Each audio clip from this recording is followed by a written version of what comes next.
Warning, this podcast has stories of real-life events and true crime that happens every day. These stories may contain adult language and graphic or disturbing details not suitable for everyone. Listener discretion is advised.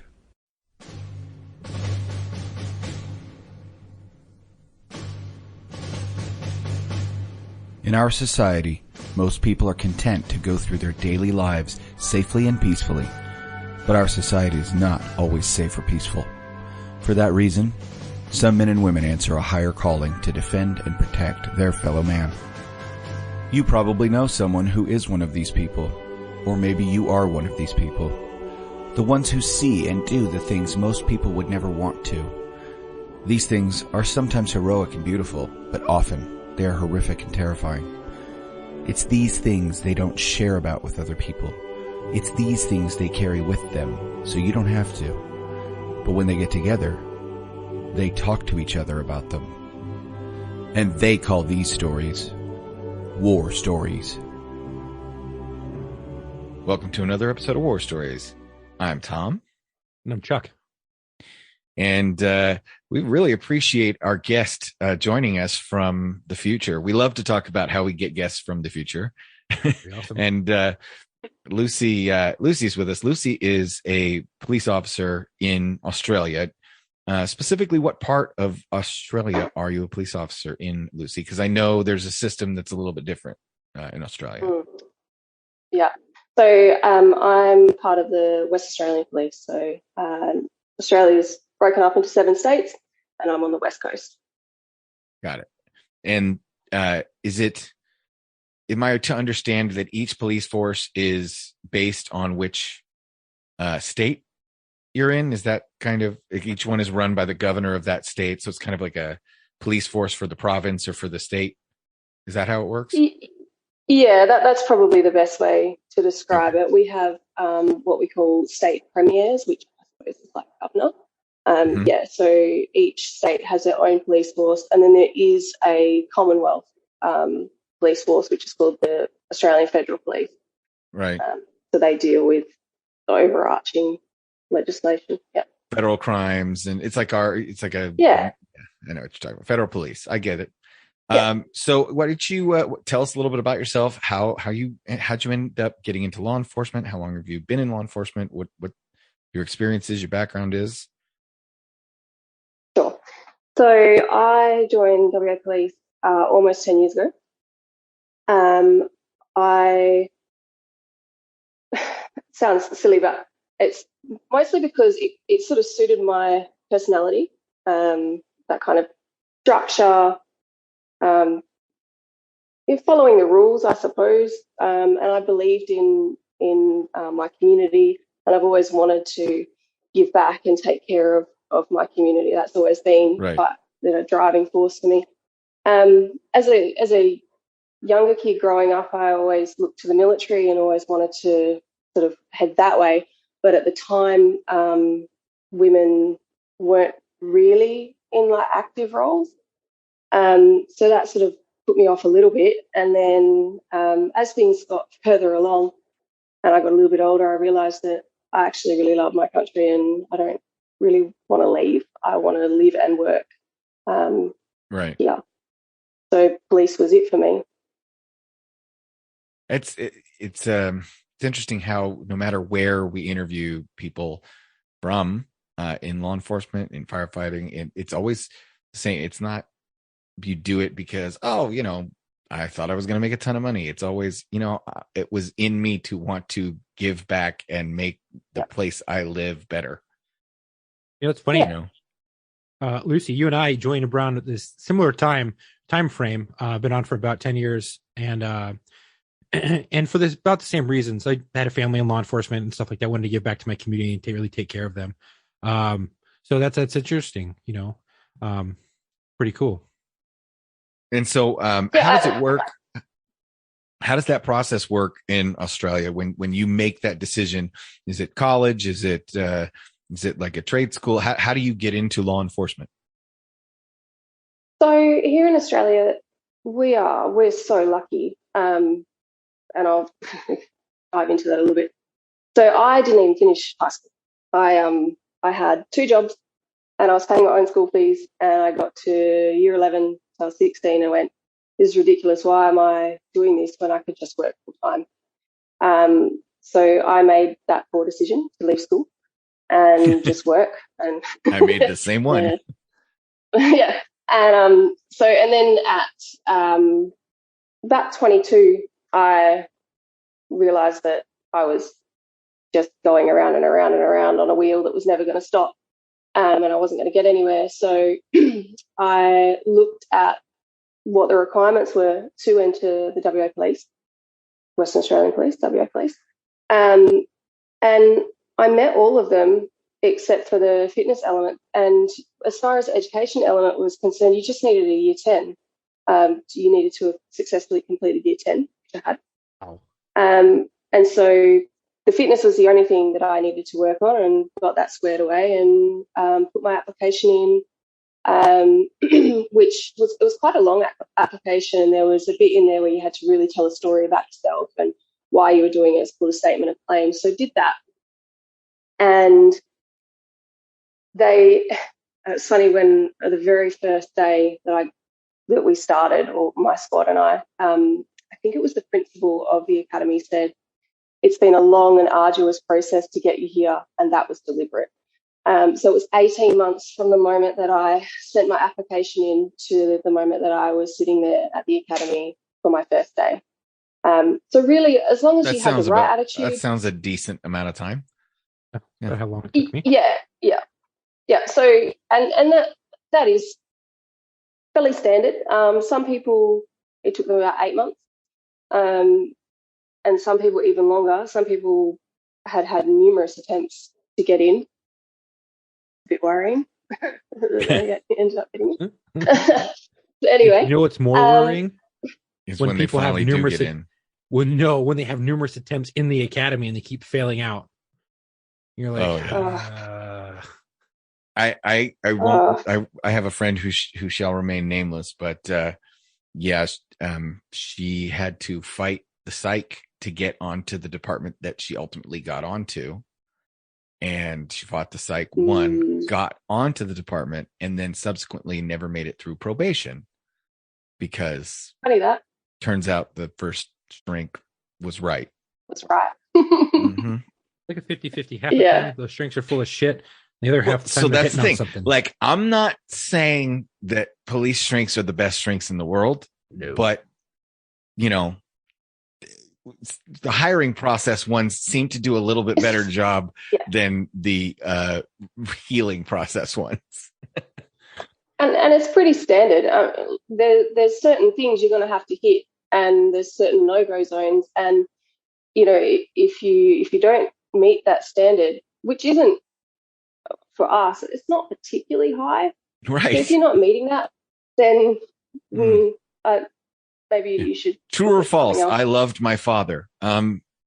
True. Don't read into it. You either loved your daddy, right? Like, true or false? I want to be a fire truck. True or false? I am fascinated by fire. True. Don't overthink it. Don't. Yes, on all Autobots assemble. Right. So I totally understand what you're saying. It's not hard to screw it up if you overthink it. But if you're overthinking it, maybe you're the kind of person that overthinks things, and maybe you shouldn't. It's not hard to figure out. Yeah. I mean, it brings up questions of integrity as well. If you have to sit there and hum and ha about your answer, there's a difference between being careful in what you say, but just also being open and honest and transparent, which doesn't always serve you the best. Yeah. When you're stuck with, I don't want to lie, but I also don't want to tell you what you're asking. Yeah, exactly. So that was the process. So you get through the whole process, and then is it a live-in academy? Or do you actually live on the premises? Okay, so you go home. Yeah, so Western Australia has the state capital is Perth City, and the academy is in Perth. And I'm from the country, so I had to rearrange my entire life and move to Perth. And it was 6 months in the academy, and then probably about 2 weeks before you finish, you get given a piece of paper and it's got like 1 to 3, pick a metropolitan area that you would prefer to go. And you may or may not get what you put in. Yeah. Wish list. Yeah, kind of makes you feel good that you've got maybe a little bit of control over where you're going to go. Right. Theoretically. Yeah, and there's always this term is operational necessity. Department needs operational necessity. So 6 of one, half dozen of the other. Yeah, so if they use that term, it means we could do whatever we like. I love it. I love it when you say that's not in my job description, and they go, "See this part of your job description that says and other duties as assigned." Yeah. This big grey balloon over here. Tell you to do is in your job description. I got told to go somewhere for operational necessities, and I was like, I didn't put in for that. No. And they're like, yeah. Then I was like, silver lining. I don't have to be stuck at the area I did my probation at for any longer. So I'm no longer the new guy. I go somewhere else and I'm still the new guy, but I'm not the boot who was just there on training. And then I ended up really liking the place and sticking around and it was cool. And so it can work out. It can work out. Yeah. Did you go to anywhere on your list? So when you first graduate, usually what happens, I don't know if you guys have the same thing, but we have got what's called the booze bus. And it's a booze bus, a paddy wagon. A booze bus. No. I literally mean like an enormous bus it's the size that could transport people from one side of the country to the other. Like it's an enormous bus. And it's completely kitted out to be like a mobile police station. And inside are little alcoves that are done up so they contain drug, so like oral, because we do like oral samples for drug driving. And they have a machine for that. Actually, they don't anymore. That's all changed. But they did when I went through. And they also have a breath machine. And so what happens with the booze bus is they will have designated areas. So it's not actually really to catch lots of drink drivers. It's more about just getting the volume of traffic through because it's a numbers game. So they will pull up on a highway, let's say. They'll pull up the bus and it's got like every conceivable flashing light and sign and everything. It's huge. So they'll set up. All of the little probationary constables that have just come out of the academy will get out like little ants and run around and put cones out and get the whole area set up, shut down the highway and put huge big like LED signs further back down the road, which people don't necessarily take much notice of and still nearly kill you as they come through. Is this a DUI checkpoint? Yeah. So you're on a big checkpoint. Mobile DUI checkpoint run by nothing but academy graduates. Well, I would like to go to court on that one. Yeah, right. They certainly outnumber the supervisors. So it is a good gig, and it's a very soft way to expose brand new people who are generally very young as well to dealing with the public. And you're in a role that people don't like. Like people do not want to sit there and be stopped on their way to work or on their way home, and they haven't done anything wrong, and they're having to wait to do a breath test that's going to be negative. So it gives you that sort of soft ease it into dealing with conflict, realizing that not everyone likes you, and also you will stumble across some interesting stuff, like because crooks, bad guys, they roll around in cars. And they carry interesting things in cars. And so depending on who your supervisors are, who is looking after you, you can have a really good time and you can really get into cars, search them, find out who's in the cars. You'll get arrest warrants out of cars. You'll get people wanted for things. Yeah. I was really lucky. Car stop searches. So we call them QVSs, quality vehicle stops, where you're not just here, blow into this, bye. You're actually taking notice of who's in the car, what they're doing.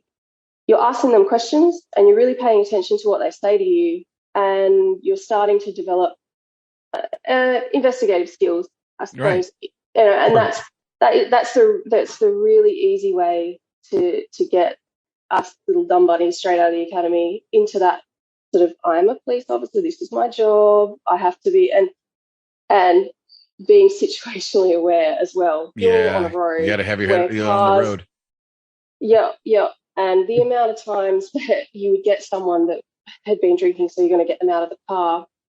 And I never did this, and I watched in horror many, many times, and it's never ended, where the guys would get whoever it was out of the car, and then they would walk in front of them to the bus. I'm like, you don't know who that is, and you just turned your back on them.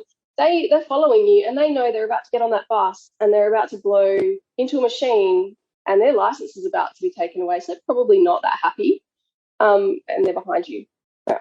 Anyway. To this day, I walk around my office and people will hold the door open for me, and I'm like, no, you go, no, please. Okay. And they're like, no, please. And I'm like, nope, nobody walks behind me. Hypervigilance, that's situational awareness. It's just ingrained in us. I'd be interested to know. I mean, we have something similar in the United States with certain departments. For example, I know there are many sheriff's departments, including one of the biggest sheriff's departments in the world, LA County Sheriff, where one of the prerequisites to be a deputy sheriff on patrol is to be a deputy sheriff in the jail system that the sheriff also runs. So the sheriff's department controls the jails and controls the courts and controls patrol in unincorporated non-city areas here. Well, the deputies can be 19 years old and go work in the jail. So they go work in the jail at 19, 20 years old. They spend a couple of years there. They meet people in a safe environment that want to hurt them, and they learn how to handle those people properly. And then when they get their training wheels off after 2 or 3 years, they'll go out to an actual station and go to a patrol school. A long time. So I do have to say the agency that you work for in Australia does it it's pretty smart that they do that, get new boots or rookies or whatever you want to call them to handle one of the most strayed away from stops there are, and that's suspected of drunk driving. I know experienced officers are like, I'm gonna just not go over here, because they're not familiar with it, because it's not something that they do on a daily basis, because we're not, a lot of agencies have traffic divisions and traffic officers who primarily deal with DUIs.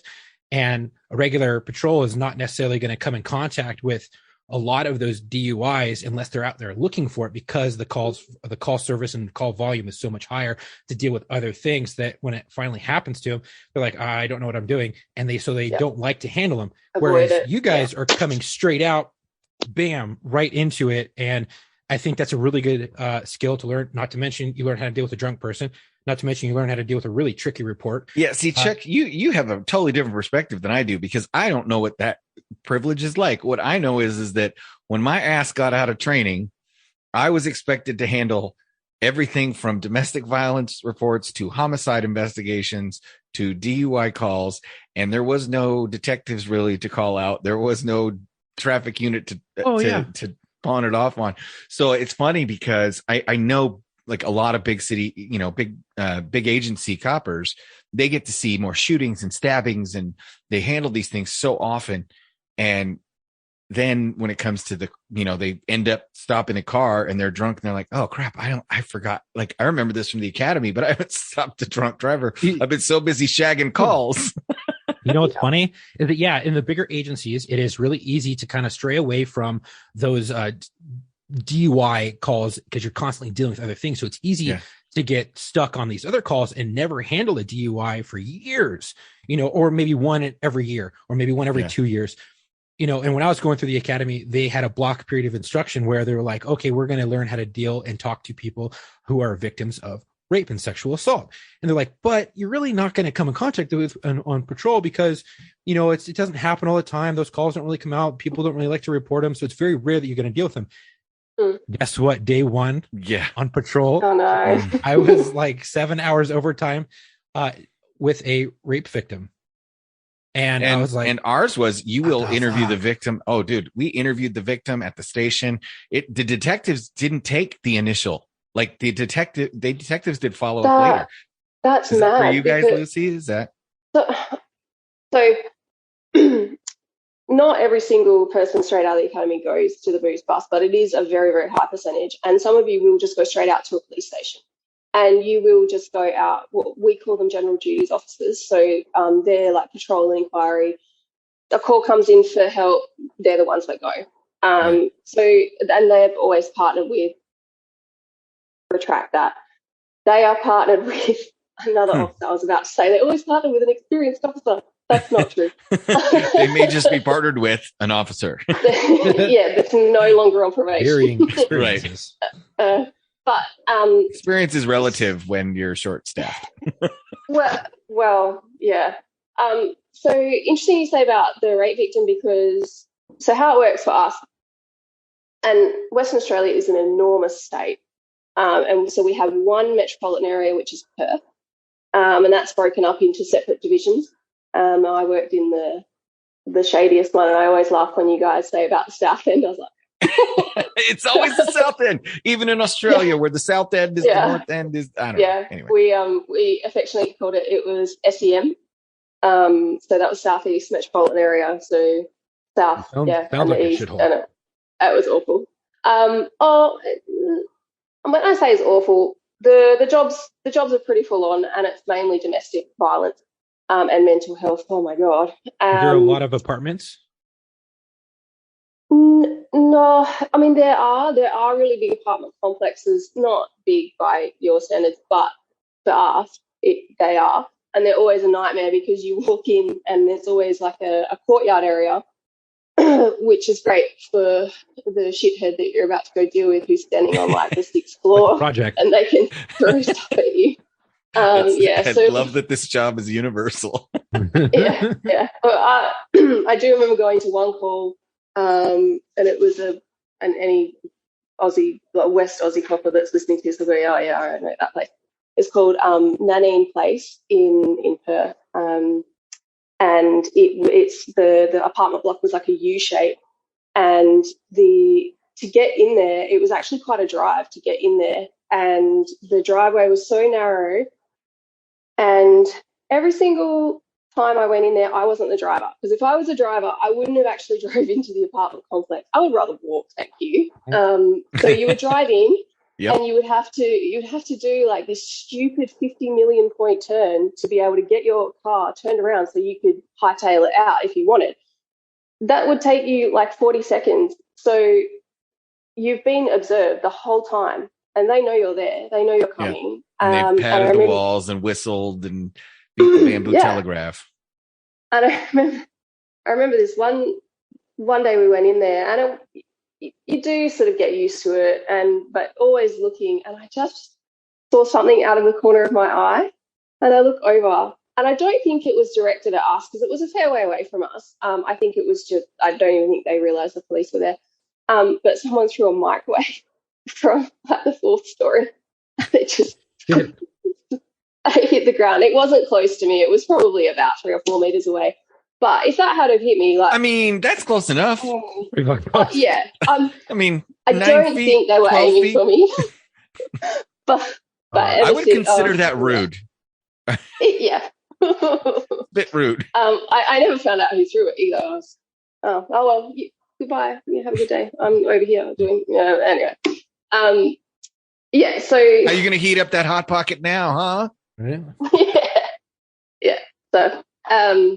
Yeah, there's interesting places like that, and I would imagine it's kind of the same no matter where you go in the world.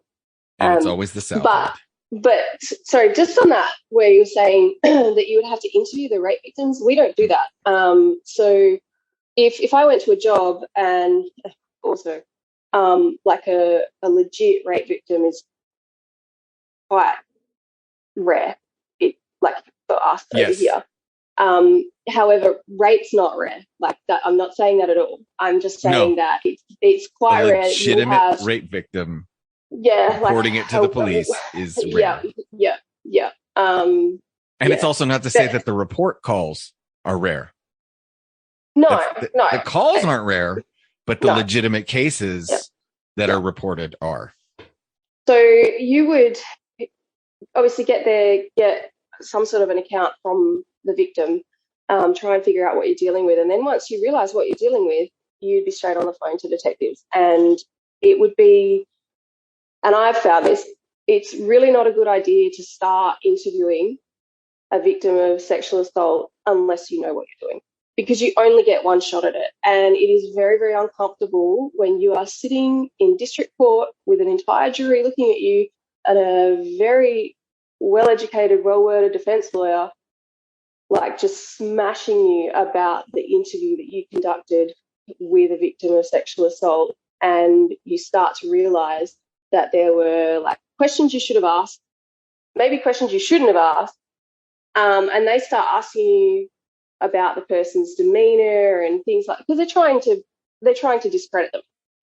But if you're brand new, you're going to miss a lot, and you only get one shot with those victims to get a really good account. And I didn't realize like how much hinges on their credibility and the quality of their victim statement. I learned the hard way. Yeah, I can understand that. That would be, and for us, so I can say that for Chuck's experience going through the sexual assault portion or the rape portion of the academy, where they're like, yeah, you probably won't have, I mean, we're teaching it to you so you know how to do it. However, you're not going to experience it a lot.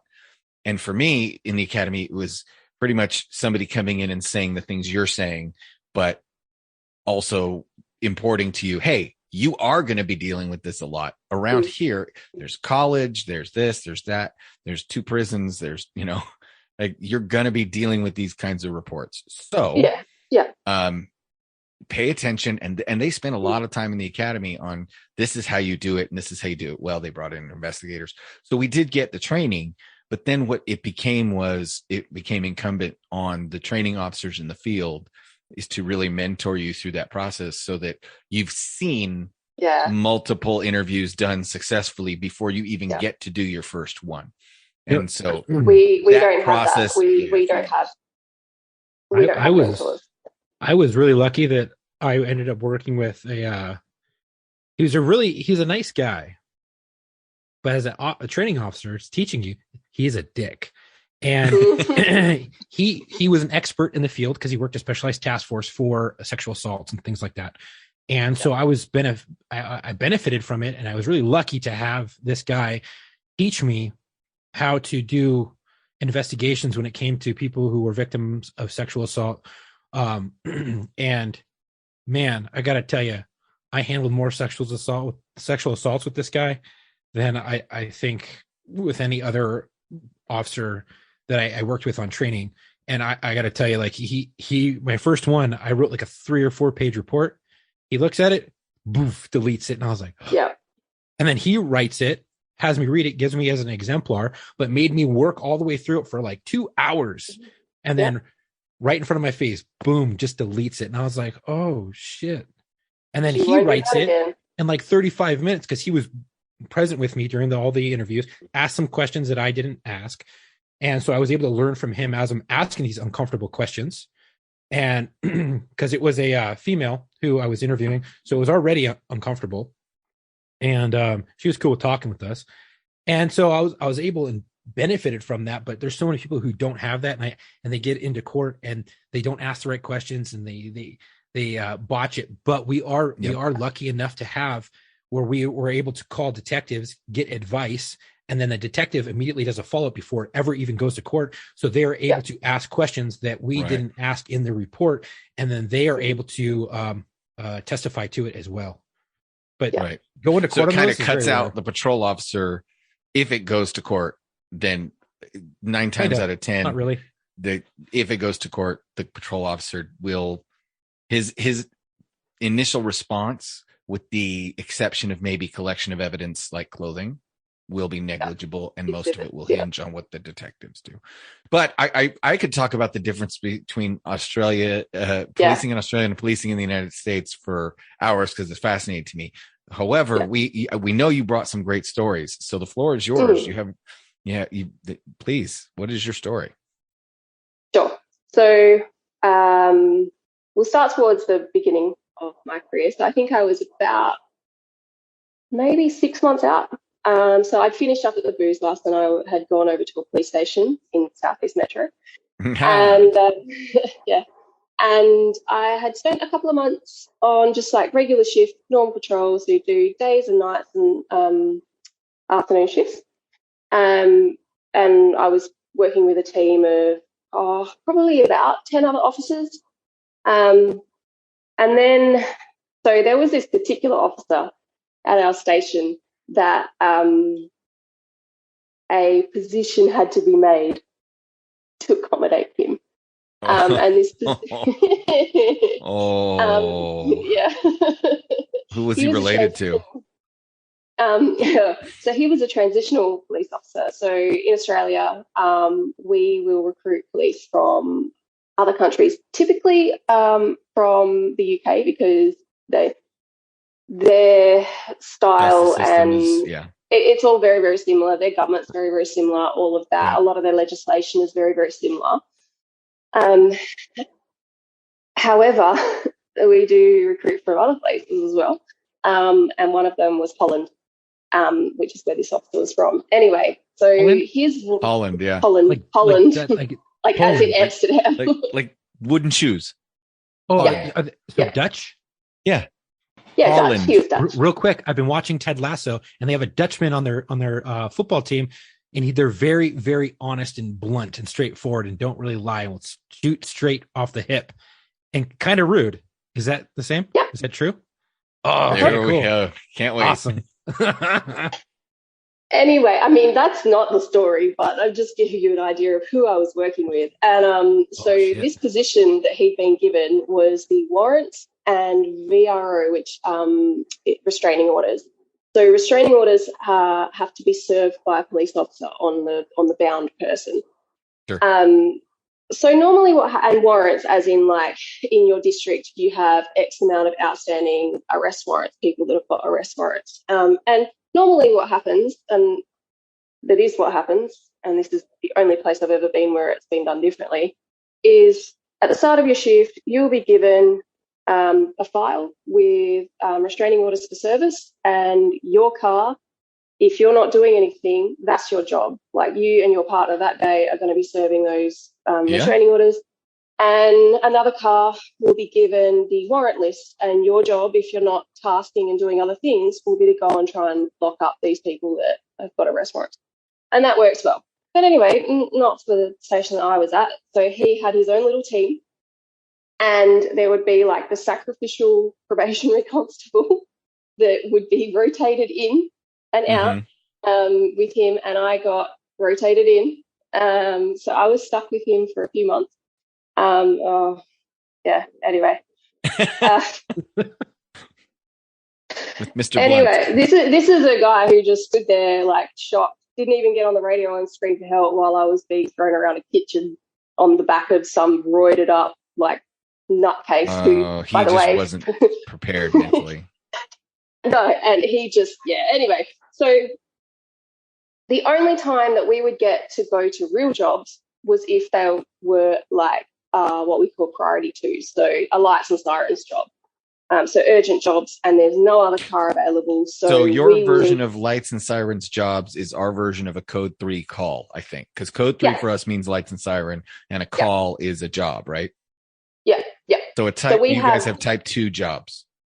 Yeah, so we have different priorities. So priority 1 is like armed hold up, a child's been abducted. That's like the highest level. A police officer screaming for help because of priority 2 is it's still lights and sirens. You still need to get there as quickly as safe. So that's the only jobs that I got to go to while I was working with him were those, because there was no other vehicle available, and we were just rolling around with this stupid file that really didn't matter that much. I mean, they do, I suppose, matter, but anyway, so we get this, there's this job that's being broadcast over the radio. They need a car to go. It was inside of our district, we have like little sub-districts, and it was outside of where we would normally operate. not too far, but it was outside. So we put our hand up. I put our hand up and said, "Yeah, we'll go." And I swear he probably just looked at me and was like, because he didn't like doing any work. Anyway, we get there, and funnily enough, the address was about 2 streets away from the police station of that sub-district, but they were busy with other jobs, so they couldn't go. We get there, we're second car on scene.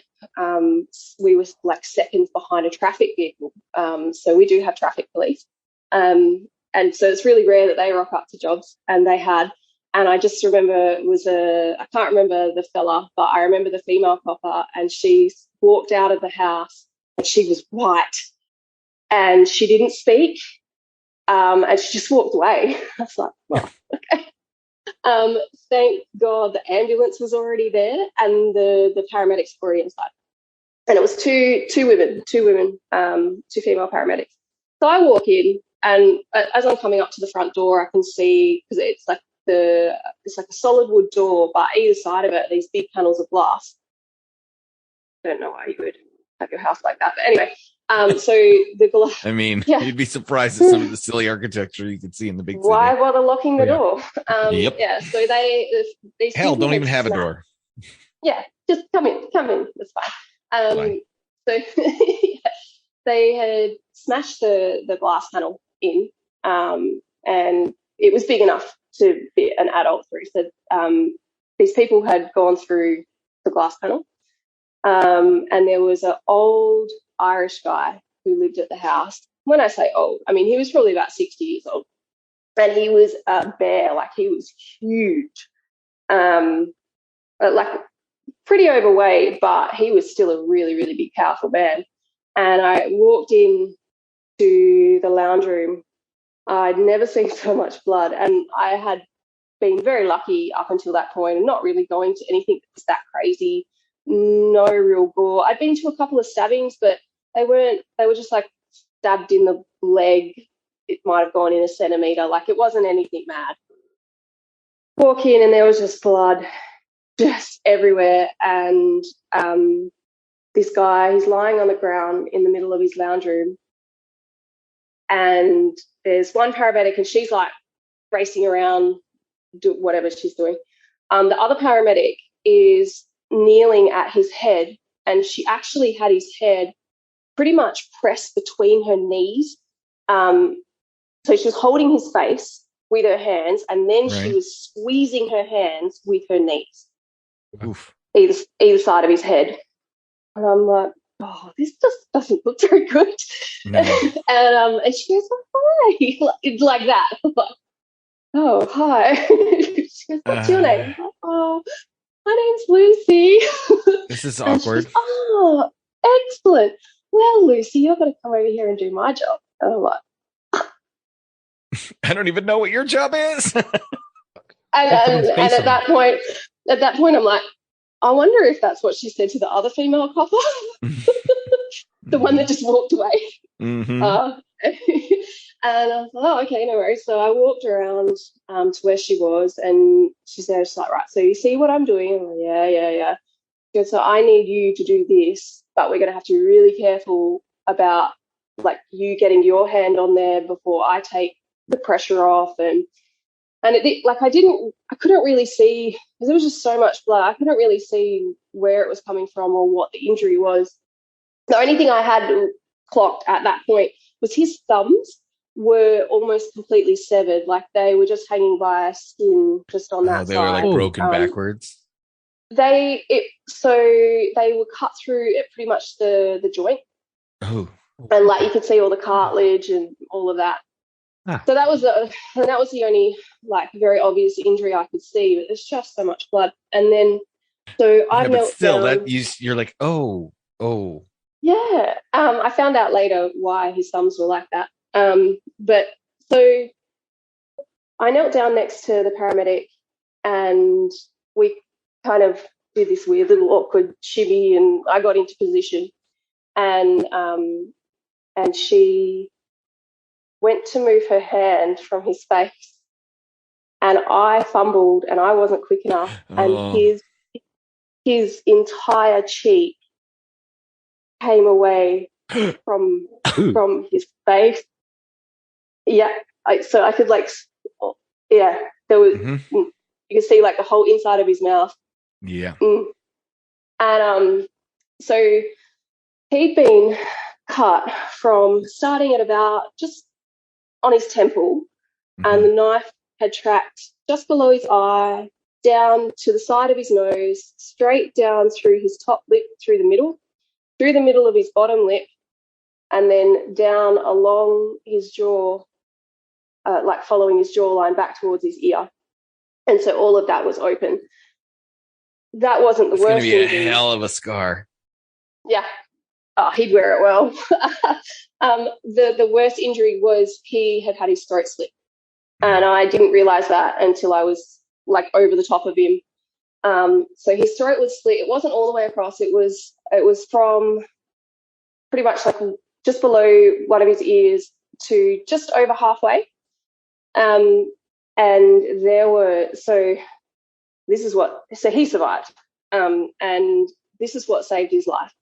He was such a big guy and like so overweight. He had like this huge big pelican gullet of like fat? Yeah, like neck fat. Like, not anymore. Yeah, neck fat. It was so it was this huge big, and it was probably a bit swollen by that point as well, but it was huge, like this huge big roll of fat under his chin. And that had saved him because they didn't actually crack his windpipe, and they missed his jugular and his carotid. They cut all of the tendons and the muscle and everything in his neck. And there was just all of like this bright yellow fat. Yeah, I know exactly what, like I just see it in my head. I'd never seen that before. Oh, we got to see some interesting photos in the academy, but I'd never seen that in real life before. Anyway. Yeah. So I'm just over the top of him, just jamming his face back on, and he's almost like drowning in his own blood because he's bleeding into his mouth. He is trying, he was legit. He was trying to tell us who had done this. He's trying his best. He's talking and his lips are doing other things, but he's still talking to us. Yep. Yeah. And he gave us a really good description, and he gave us a really good account of what happened. So how it all went down is he was actually on the phone to a friend of his. While he was on the phone, these people are trying to break into his house. He stayed on the phone to his friend, which is how the police got called, because they heard the entire thing happen. They were there on the phone listening to their friend get almost murdered. And so that's how the police were notified, and that's how we got there. So, yeah, so quickly. And so he was, come to find out later, he was ex-IRA. Oh. And, and he had come to Australia, and he had in his house, he had, it was some phenomenal number, like 40 safes in his house. And because this obviously ended up going over to homicide, or like major crime detectives. So come to find out from them that he used to hold on to money for different underworld figures. That was his job. He was the money keeper. So these people obviously knew that, and they'd come to rob him. He was in a thigh to toe cast at the time, because about like 5 weeks earlier he'd been attacked. He was at a wedding and he'd been attacked by probably the same people after the same stuff, and they'd broken his leg. Yeah. Second Amendment, brother. Second Amendment. So, you know what? I'm sure there was probably a few items in that house that would go bang. There you go. But he couldn't get to them. So these people, they broke in. It was three. It was two guys, one lady, and they broke in. They had wrestled him to the ground. They'd handcuffed him, and then this guy had sat on top of him. And I suppose it was kind of like, tell us where the money is, open the safes, or I'll stab you. And he would have just said, like, fuck you, I am not doing that. And we'll start carving away pretty much. So the carving was like torture to get him to talk. Yeah. Yeah. And the breaking of his thumbs. Yeah, And must have been the breaking of his that's thumbs what it looked too. like. No, so this is the best bit. The thumbs, and he was telling us this. He goes, because they like knocked him over, handcuffed him, held him down, and the main guy had gone to the kitchen and got his own knives to use on him. And he sat on top of him, and when he started carving away, this big guy managed to get his arms from above his head down, and he grabbed, because the guy had a knife in each hand, he grabbed the blades Oh, of he the tried to knives. like the movies. Yep. Oh, So he held on and he lacerated all the inside of his hand, but nearly cut both thumbs off. And one of the knives, he snapped the blade out of it and stabbed this guy like hell yeah. a whole heap of times. And he stabbed him really, really low down in the abdomen, like near his groin. And that's what all the blood was. It wasn't just the this guy was bleeding out from like the femoral or something. Yeah, he was dying. And so, because we didn't search the house, we just, by this stage, like it's getting bigger and bigger and bigger, and there's more and more police. They packed that dude up and rushed him off before you got there. So our job was to go with the ambulance because we thought he was going to die. So we needed to be with him. Dying declaration. Get as much information as we could because we thought he was going to die. So when they searched the house, they found this huge blood trail that went out the back into the backyard and then over the fence. So all the bad guys had fled and gone their separate ways.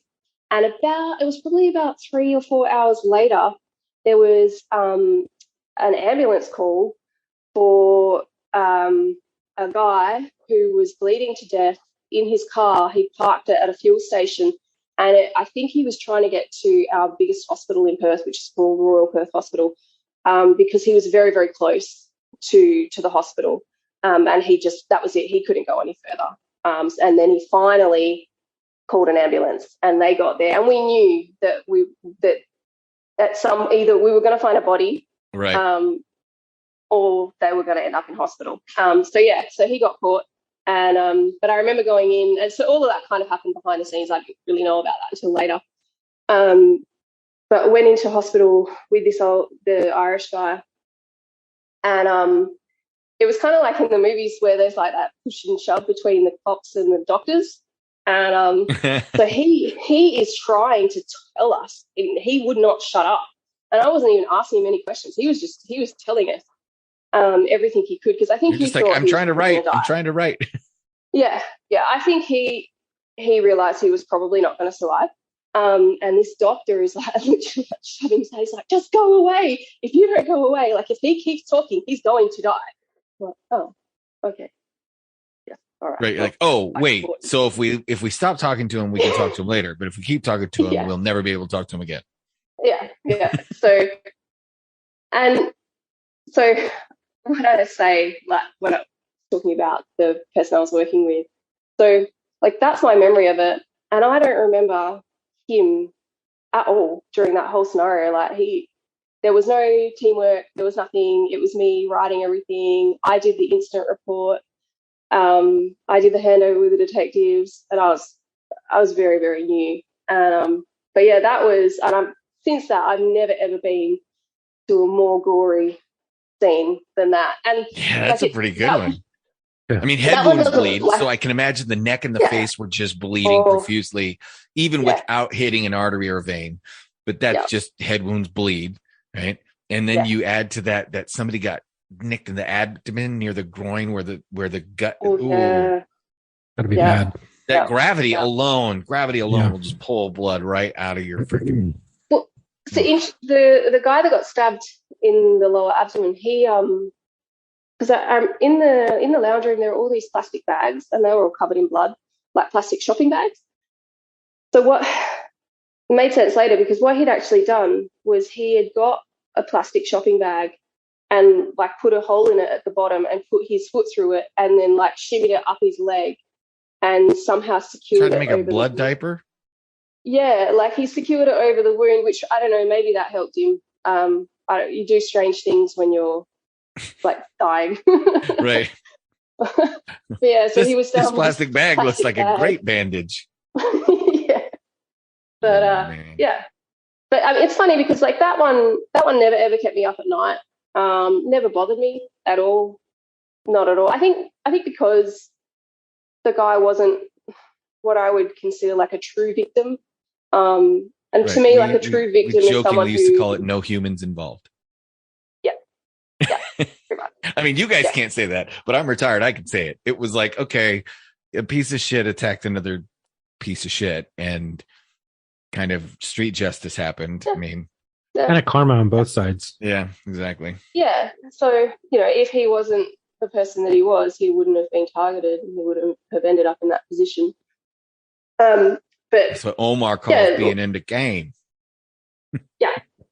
And like that's very unusual for Australia. Like that doesn't really happen that often. Like we do have organised crime that's very much alive and well, but we don't have that kind of like all out street violence of this is my turf, that's yours, you stay on your side of the fence, I stay on mine, you can't do business here. That like there's none of that. Yeah, there's just none of that. It does happen in the background, but it's kept really quiet.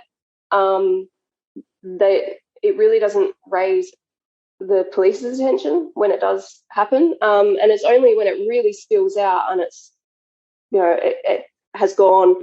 There's probably been a lot of things been happening, and then finally it becomes very, very public. But yeah, it's very unusual for here that kind of stuff happens. So that was a good one. Like I've never been to one since like that. It's interesting when you get to something where you go, wait, is this actually happening? Like, yeah, weird. You're like, that's like. You get a weird out of body experience. Like, oh, that doesn't quite look like car crashes are the worst ones for that. Where you're just like, how do your head do that? Like, how's your body around that? Yeah. But, there becomes you become emotionally detached. You may experience the emotions later. But you become detached in the moment because you have to do your job. And so your mind goes to this weird place where you're just like, heads aren't supposed to point that way. I haven't seen one point that way before. Yeah. I will tell you, I remember going to a traffic collision where, and I think I've told this story before, just this portion of it, where when the driver was finally found, I finally found her. I couldn't see her head, just her arms and shoulders. Sticking out from underneath the car. Yeah. And I thought, she's got no head. And I'm going to have to get the helicopter up and go looking in the field with the infrared because it's still warm and we're never going to, it was underneath her, but like, yeah. But that was like, oh, okay, we found it. We're good. Like you have this weird moment of later on, I was like, oh, that's a horrible way to go. And the kind of, the emotions of it hit you later, but in the moment you're like, okay, good. Okay. I don't have to go trudging through the field looking for the head. Yeah. We call it, we call it emu bobbing. Emu? Like emu. Bird? Yeah. Yeah. So the scariest fuck bird. They're no joke. They're no joke. And they are suicidal bastards. Anyway, they'll like run. So you see them on the side of the road, and they'll run towards your car. So you slow down, and then they'll change direction, just go back the way they came, and then they're like, no, I actually want to die, and then straight back into your car. They're just goddamn suicidal baby dinosaurs with feathers. Wow. Crazy. Yeah. So the term that we gave them, because I worked in some pretty remote locations where there was lots of emus, was turbo chooks. But emu bobbing is when you go to a really bad crash and there's or a train accident, anything where there's bits of people for a very long way, and you spend like hours just bobbing down, bending down. Oh my God, that's hilarious. And it's like a race against the crows. Oh yeah. Wow. Yeah. But yeah, so we call it emu bobbing. I haven't had to do that yet. So we don't pick that stuff up. We leave it for the corner. sometimes so we no, that's our job. Yeah, sometimes we had to do that because, the coroners were the deputies and the deputies were your friends. And so when the deputies came out and had to pick up parts, they were like, hey, all right, buddy. Yeah, you're going to suffer alongside You owe me breakfast. You owe me breakfast when we get off a graveyard shift. No, we're just like, we'll hold traffic. Have fun. Yeah. Weird thing is that body parts, when they're off of people and there's no more life in them, they don't look real. And you can mistake a body part for like a tennis ball, not a tennis ball, a basketball. For a lot of things, like you can. It doesn't look like it's supposed to be there. I almost stepped on one. Yeah, the skull, the top of a skull.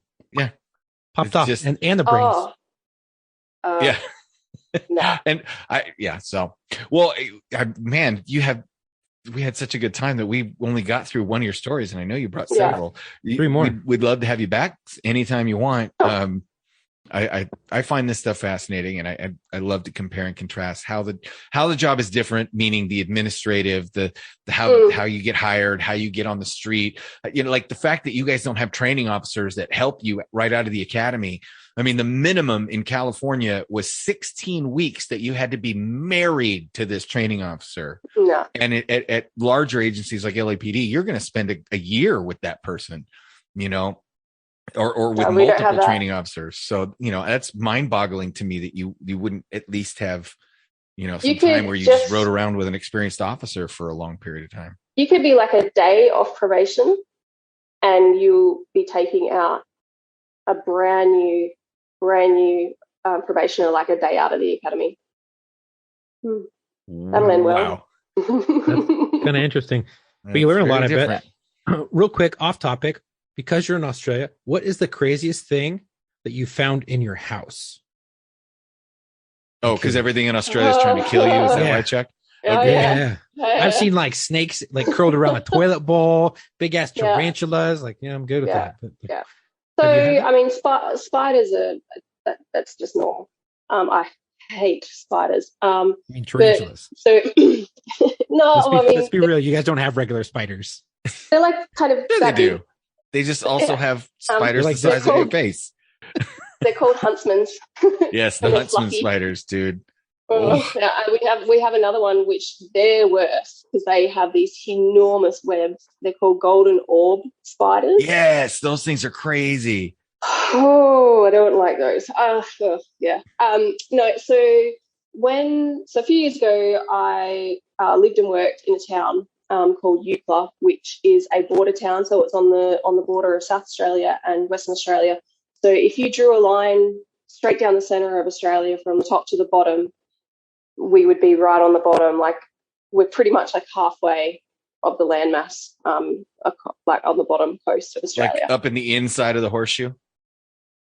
Yeah, pretty much. Yeah, of the Great Australian Bight, Sure. So that place has a lot of things that will end you, basically. There's like sharks that cruise around about 20 meters offshore, so you don't go swimming. There's death adders, there's snakes, there's spiders. Any snake with the name adder? Dingoes seem cool, though. They are, but people make the mistake. True or false? You can get a domesticated dingo. You can, but that's illegal. Okay, so it's doable, but it's not supposed to be done. And it does happen, and there's a pretty big black market for it of like half breeds and stuff like that. And I've come across a couple in my time in the job, like going to people's houses and they are not a real, like they're different. They're not. Yeah, I wouldn't mess with them. They've got the crazy eyes. But the craziest thing, and I didn't see it, but my husband, who's also a police officer, went home to get his lunch because he'd forgotten his lunch. And our house there was like the police station, the officer in charge of the police station's house, and then our house. So our house is like 30 meters from the police station. It was like That's convenient. 50 yards. So he's walked home, and it was a hot day, and there was always snakes. Like we'd always see snakes on the road, or just that was just part and parcel of being there.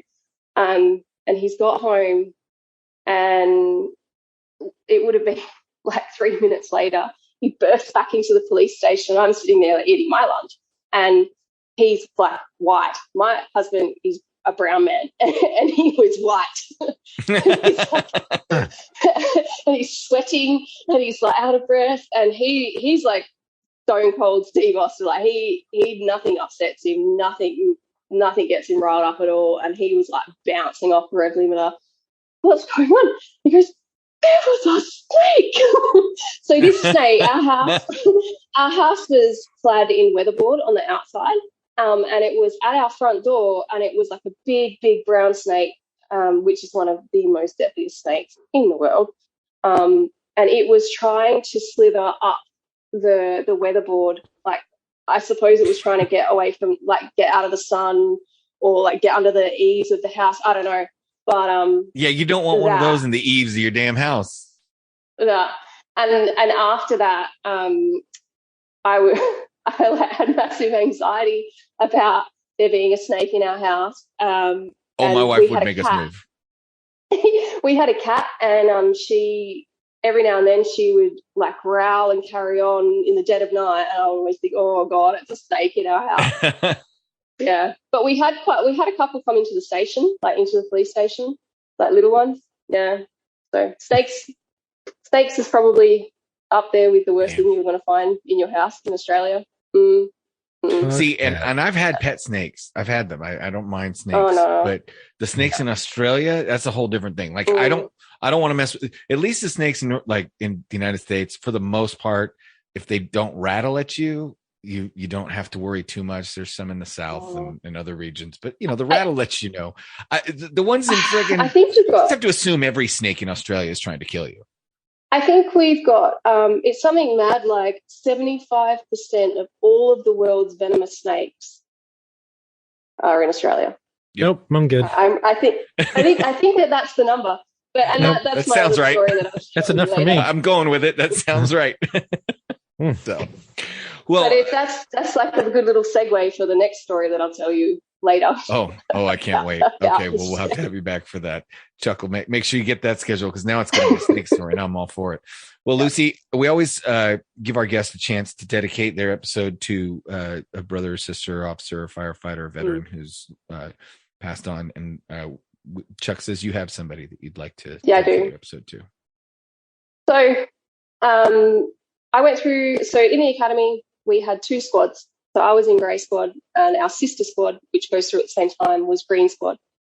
And when I graduated the academy and went onto the booze bus, I was put into a booze bus team that was made up of the guys from green squad. One of those guys was just a brilliant person, and he joined the job late. He joined at 40. And he was super hardworking. He'd spent the first 20 years of his adult life as a truck driver, just driving east to west coast. Really experienced guy, and just had a lot of passion. Really, really, really great person. So much so that when I was out at Euclid, because it's a really hard place to get people to come to, we had a vacancy, and I messaged him and I said, hey, like, this place would really suit you. I know you're single. You like working hard. Like, we need good people out here. Would you come? He messaged me back, and I kept the message, saying, oh, I've always wanted to go bush, and like that would be a really good spot, but I've just started on this new team at work, and I'm having such a good time, and I really want to like see this through. So, good for you, like good on you. And the day that I left Euclid, that I drove out of Euclid,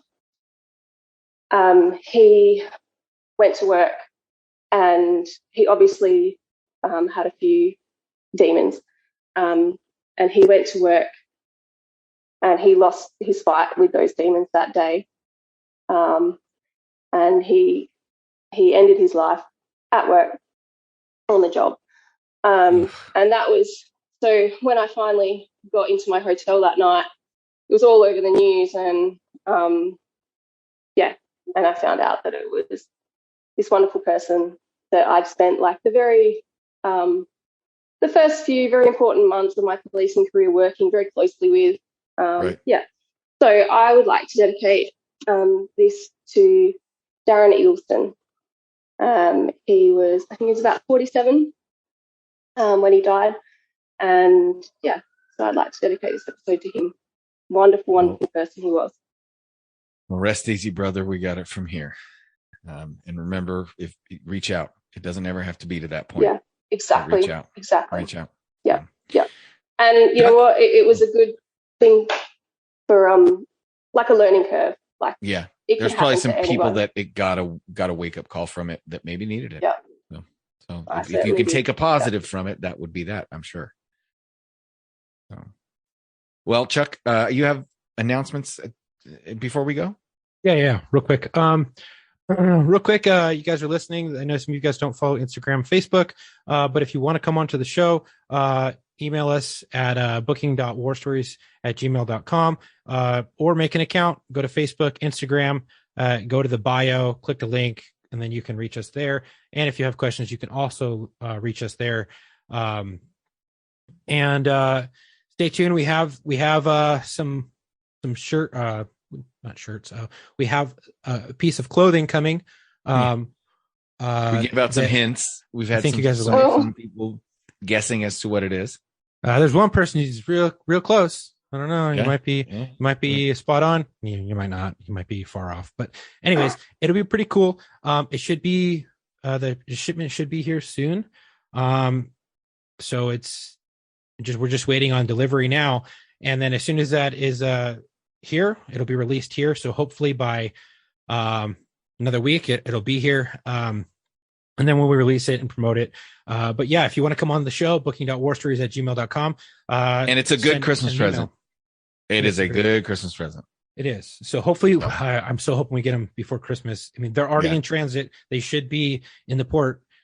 We're just waiting on that container to come in. Backlog of those dang. Well, it could be sitting there waiting to be unloaded at this point, the way Los Angeles is being run. It could be.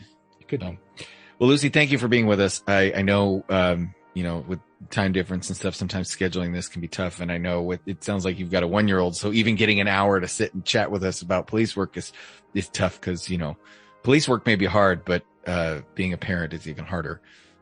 Oh, yeah.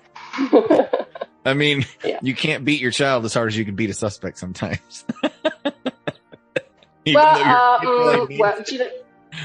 Probably not with the climate industry. Exactly. Oh man. Well, it's all right. At least hopefully the kids are the reason we're doing all this, because we'll leave it a better place than we found it. Right. So, I appreciate you coming on, and until our next episode, come home with your shield or on it.